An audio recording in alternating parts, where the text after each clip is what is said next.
गुरु श्री मुफ्ती सलमान अझहरी साहब यांना गुजरात एटीएसनं मुंबई येथून हेट स्पीचच्या संदर्भात अटक केलेली आहे आणि जुनागड येथे त्यांच्यावर गुन्हा दाखल करण्यात आला। त्यानंतर गुजरातमध्ये आणि वेगवेगळ्या राज्यामध्ये त्यांच्याविरुद्ध FIR दर्ज करण्यात आली, परंतु वास्तविक पाहता त्यामध्ये कोणत्याही प्रकारचा हेट स्पीच नाही।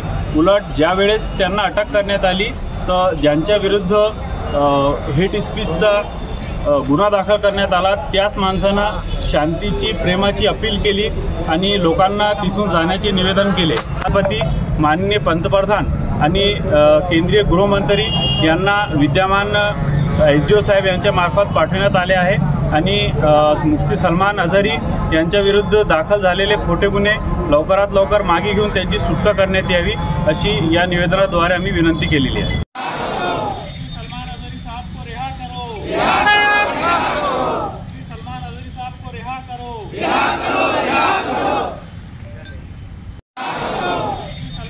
साहब को रिहा करो।